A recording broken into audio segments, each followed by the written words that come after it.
dari kelompok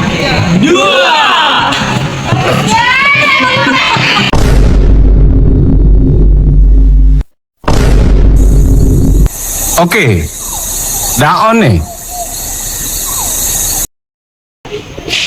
Halo semua, kami dari kelompok. Di sini kami akan membuat video pembelajaran mengenai kebugaran jasmani, yaitu big test dan renang gaya punggung. Selamat menyaksikan. panggung.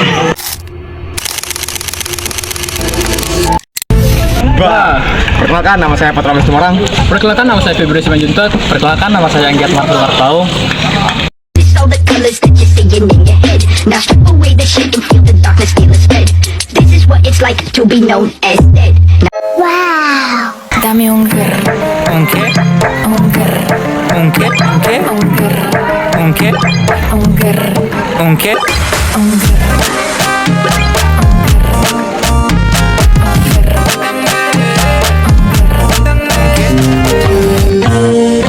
Kau bilang cinta padaku. Halo, perkenalkan nama saya Keiko Aritonang. Nama saya Marie Christine Deli.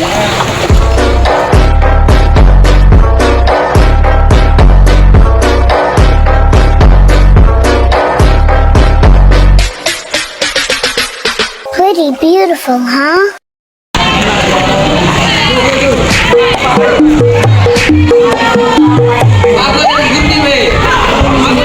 Saya Iput, tapi bukan Padang. Saya Putri Manurul.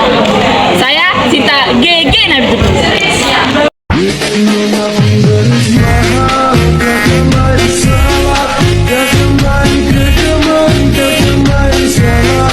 Wow. Tinggal pilih tempat tong honeymoon di Paris, di Inggris atau tong di Menitis dan guling-guling. Adekku cantik pipi congkai tang manis. Kakak sulapis cinta di Belis. Kau tahu aman saja.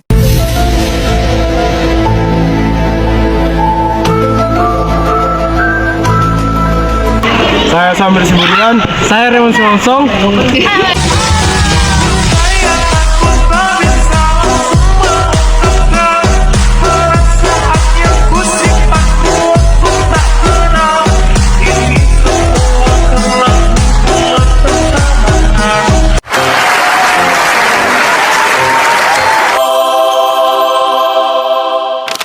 Halo teman-teman, tahukah kalian untuk mengetahui seberapa kuat dan bugar tubuh kita? Ternyata ada berbagai cara yang bisa dilakukan. Salah satunya adalah melalui tes kebugaran jasmani. Dari banyaknya jenis tes kebugaran, ada satu yang sangat populer dan sering digunakan di sekolah-sekolah maupun oleh atlet profesional, yaitu lip test. Tes ini mungkin terlihat sederhana karena hanya berlari bolak-balik, tetapi di balik kesederhanaannya terdapat sejarah dan tujuan yang menarik untuk kita ketahui. Yuk, kita pelajari bersama. Tahukah kalian, untuk mengetahui seberapa kuat dan bugar tubuh kita, ternyata ada berbagai cara yang bisa dilakukan. Salah satunya adalah melalui tes kebugaran jasmani. Dari banyaknya jenis tes kebugaran, ada satu yang sangat populer dan sering digunakan di sekolah maupun oleh atlet profesional, yaitu lip test. Tes ini mungkin terlihat sederhana karena hanya berlari bolak-balik, tetapi di balik kesederhanaannya terdapat sejarah dan tujuan yang menarik untuk kita ketahui. Yuk, kita pelajari bersama bagaimana awal mula munculnya blip test, siapa penciptanya, serta mengapa tes ini bisa menjadi tolak ukur kebugaran di seluruh dunia. Blip test, atau yang juga dikenal dengan nama Multi-Stage Fitness Test atau BIP test, pertama kali dikembangkan pada tahun 1982 oleh Luc L. Ger, seorang profesor dari Universitas Montreal, Kanada. Tujuan utama dari tes ini adalah untuk mengukur daya tahan jantung dan paru-paru seseorang, atau yang biasa disebut dengan kebugaran kardiorespirasi. Dalam pelaksanaannya, peserta diminta untuk berlari bolak-balik sejauh 20 meter, mengikuti bunyi blip yang keluar secara berkala. Seiring meningkatnya level, jarak waktu antar bunyi blip semakin cepat, sehingga peserta harus mempercepat larinya agar tidak tertinggal. Tes ini menjadi sangat populer karena mudah dilakukan, tidak memerlukan alat yang rumit, dan bisa dilakukan oleh banyak orang sekaligus. Kini, blip test digunakan di berbagai bidang, mulai dari sekolah, pelatihan, olahraga, hingga seleksi kepolisian, dan militer, sebagai indikator penting kebugaran fisik. Di sini saya Putri Cincin Manurung sebagai penyanyi satu akan menjelaskan mengenai apa itu tes. Blip test adalah tes kebugaran kardiorespirasi yang mengukur kemampuan aerobik dengan berlari secara bolak-balik sejauh 20 meter mengikuti irama atau suara blip yang semakin cepat. Tujuan utamanya adalah untuk memperkirakan FO2 max atau konsumsi oksigen maksimal dan daya tahan tubuh seseorang. Tes ini populer di kalangan atlet untuk mengukur kebugaran dan biasanya skornya dicatat berdasarkan level dan jumlah shuttle atau jarak lari terakhir yang berhasil diselesaikan sebelum peserta gagal mengikuti kecepatan irama.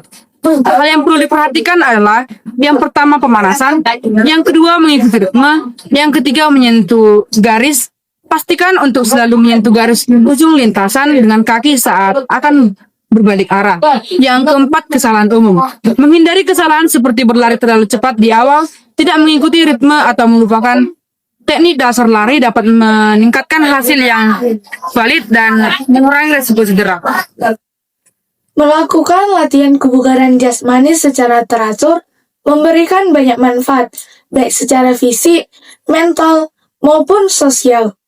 Manfaat yang pertama yaitu menjaga dan meningkatkan kekuatan fisik. Kebugaran jasmani membuat tubuh menjadi lebih sehat dan kuat. Dengan berolahraga, sistem tubuh seperti jantung, paru-paru, otot, dan sendi akan bekerja lebih efisien. Manfaatnya antara lain, yang pertama, meningkatkan kekuatan otot dan tulang, sehingga mencegah osteoporosis. Yang kedua, melancarkan peredaran darah dan menurunkan tekanan darah. Dan yang ketiga, meningkatkan sistem kekebalan tubuh, sehingga tidak mudah sakit. Manfaat yang kedua yaitu meningkatkan kesehatan mental dan emosional. Aktivitas kebugaran jasmani tidak hanya menyehatkan tubuh, tetapi juga pikiran. Saat berolahraga, tubuh melepaskan hormon endorfin yang membuat seseorang menjadi lebih bahagia. Manfaatnya yang pertama, mengurangi stres, kecemasan, dan depresi. Manfaat yang kedua, meningkatkan rasa percaya diri dan harga diri. Dan manfaat yang ketiga, mengurangi rasa lelah secara mental, secara bekerja, maupun belajar. Manfaat yang ketiga, yaitu meningkatkan daya tahan energi tubuh. Orang yang rutin melakukan kebugaran jasmani memiliki stamina yang lebih baik dibandingkan yang tidak berolahraga. Manfaatnya yang pertama, tubuh tidak mudah lelah saat beraktivitas. Manfaat yang kedua, meningkatkan energi untuk menyelesaikan tugas sehari-hari. Dan manfaat yang terakhir, membuat seseorang lebih produktif dan bersemangat. Tes ini mengukur kemampuan sistem jantung, paru-paru, dan otot untuk bekerja secara berkelanjutan dalam jangka waktu yang lama. Secara khusus, tes blip mengukur kapasitas aerobik maksimal atau kemampuan tubuh menggunakan oksigen saat beraktivitas. Yang kedua, daya tahan kardiovaskular, yaitu saat seberapa kuat jantung dan paru-paru mendukung aktivitas fisik terus-menerus. Yang ketiga, kecepatan dan ketahanan otot, yaitu terutama otot kaki. Kemudian, skor dinyatakan dalam level dan shuttle. Misalnya level 10 atau 5. Semakin tinggi level dan shuttle yang dicapai, semakin baik daya tahan aerobik seseorang. Tujuan utama tes ini adalah untuk mengetahui tingkat kebugaran aerobik seseorang, menjadi tolak ukur latihan fisik, apakah daya tahan meningkat atau menurun. Digunakan dalam seleksi atlet, militer, kepolisian, atau pelajar untuk menilai kemampuan fisik dasar. Komponen-komponen utama kebugaran jasmani yang pertama, kekuatan atau strength. Kemampuan otot untuk melakukan kontraksi guna menahan beban. Contohnya, mengangkat beban, push up, dan pull up. Yang kedua, daya tahan atau endurance. Kemampuan untuk tubuh untuk melakukan aktivitas dalam waktu lama tanpa kelelahan berlebihan. Terdiri dari yang pertama, daya tahan otot. Yang kedua, daya tahan jantung dan paru-paru atau kardiovaskular. Contohnya, jogging, berenang, dan bersepeda. Yang ketiga, daya ledak otot atau power. kombinasi antara kekuatan dan kecepatan dalam melakukan gerakan eksplosif. Contoh, lompat jauh, melempar bola, dan menendang. Yang keempat, kelincahan atau agility. Kemampuan mengubah arah tubuh dengan cepat, tepat, tanpa kehilangan keseimbangan. Contoh, menggiring bola, bermain bulu tangkis. Yang kelima, kecepatan yang eksplosif. Kemampuan melakukan gerakan berulang dalam waktu singkat. Contoh, sprint 100 meter. Yang keenam, keseimbangan atau balance. Kemampuan mempertahankan posisi tubuh agar stabil baik dalam keadaan diam maupun bergerak. Contoh, berdiri dengan satu kaki, menggunakan artistik. Yang ketujuh, koordinasi atau coordination. Kemampuan menggabungkan gerakan beberapa tubuh secara efisien dan tepat. Contoh, memukul bola dalam tenis atau bulu tangkis. Pertama, saat terdengar blip pertama, peserta mulai berlari ke garis seberang sejauh 20 meter. Yang kedua, peserta harus mencapai garis sebelum atau tepat saat blip berikutnya berbunyi. Yang ketiga, setelah sampai di garis, tunggu blip berikutnya berbunyi sebelum berlari kembali. Test will start in 5 seconds. Ready.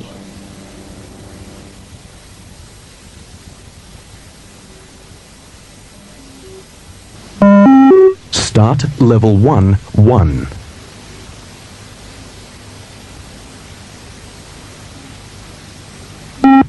Level 1, 2.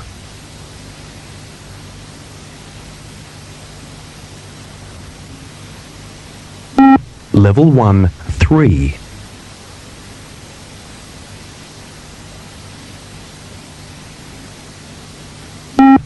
Level 1, 4.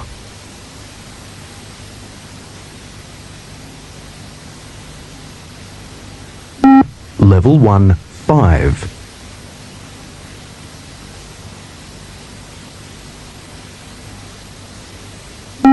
Level 1, 6.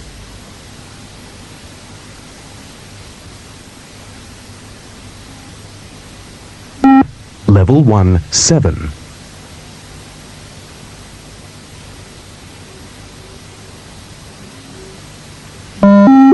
Start level 2, 1.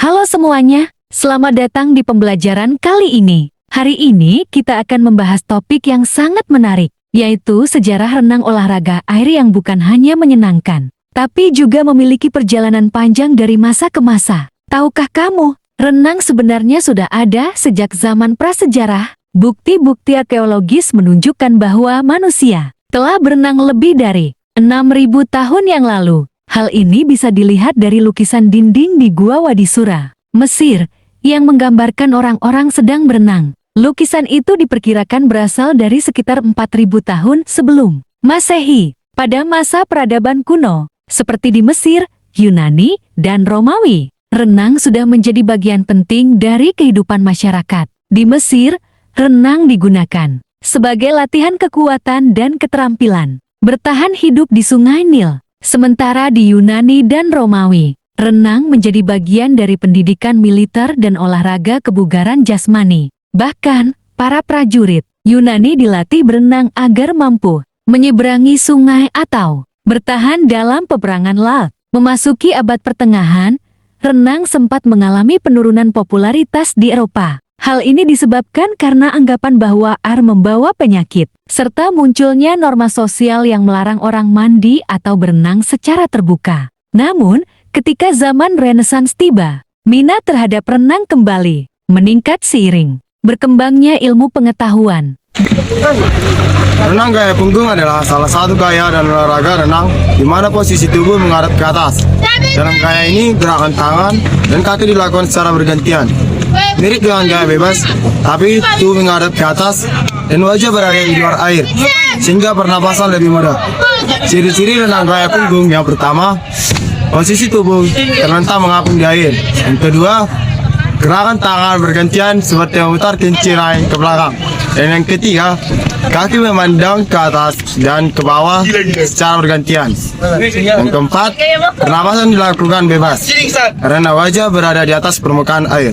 Yang kelima, start dilakukan dari dalam air, bukan dari atas balok start seperti gaya lainnya. Induk organisasi renang tingkatan nasional atau Indonesia, yaitu PRSI, yaitu Persatuan Renang Seluruh Indonesia. Didirikan pada 21 Maret 1951. PRSI bertugas mengatur, mengembangkan, dan membina semua cabang olahraga renang di Indonesia, termasuk polo air, loncat indah, dan renang indah. Pada tingkat internasional atau FINA, Federation International de Nation, sekarang dikenal sebagai World Aquatics. Pada sejak 2022, organisasi ini membawai semua kegiatan olahraga di dunia: renang, loncat indah, dan renang perairan terbuka. Terima kasih. Posisi tangan dalam renang gaya punggung. Yang pertama itu masuk. Tangan masuk ke air dengan telapak tangan di luar, jari-jari rapat. Yang kedua itu tarik. Tangan menarik ke samping, tubuh dengan siku sedikit meneku. Yang ketiga itu dorong. Tangan mendorong ke arah kaki. Yang keempat itu keluar. Tangan keluar dari air dengan telapak tangan keluar. Posisi tangan yang tepat dapat meningkatkan efisiensi renang. Teknik kaki dalam renang gaya punggung disebut whip kick atau tendangan cambuk. Berikut adalah cara melakukannya. Pertama, gerakan kaki. Kaki digerakkan secara bergantian ke atas dan ke bawah dengan lutut sedikit ditekuk dan pergelangan kaki rileks. Lalu yang kedua, tendangan dimulai dari pangkal paha, kemudian terus lutut dan pergelangan kaki. Lalu ada yang ketiga, fase tendangan. Tendangan ke atas. Kaki bergerak ke atas dari posisi lurus hingga paha sejajar dengan permukaan air. Lalu yang kedua, tendangan ke bawah. Kaki bergerak ke bawah dengan kuat dan menghasilkan dorongan ke depan. Lalu ada tips-tipsnya. Pastikan kaki tetap berada di bawah permukaan air untuk mengurangi hambatan. Lalu yang kedua, gerakan kaki harus cepat dan ritmis untuk menjaga keseimbangan tubuh dan meningkatkan efisiensi renang. Lalu yang ketiga, latih gerakan kaki dengan memegang papan renang atau pinggir kolam untuk meningkatkan kekuatan dan fleksibilitas otot kaki. Yang berikutnya, posisi kepala pada renang gaya punggung. Yang pertama, netral. Kepala harus dalam posisi netral, tidak menunduk atau menegak. Dagu sedikit naik, dagu sedikit diangkat ke atas untuk menjaga posisi kepala yang stabil. Pandangan ke atas. Pandangan diarahkan ke atas, ke arah langit-langit atau plafon. Tetap stabil, kepala harus tetap stabil dan tidak bergerak-gerak ke samping. Sekian dan terima kasih. Teknik pengambilan napas pada renang gaya punggung. Yang pertama, posisi kepala netral, jangan menunduk atau menengadah. Yang kedua, napas diambil saat satu lengan di atas kepala, lengan lain di samping tubuh. Yang ketiga, hembuskan napas saat lengan mulai menarik ke dalam air. Yang keempat, koordinasi dengan gerakan lengan. Ambil napas sesuai ritme gerakan lengan. Yang kelima, jangan angkat kepala, pertahankan posisi kepala tetap stabil di air.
Semoga bermanfaat. Terima kasih.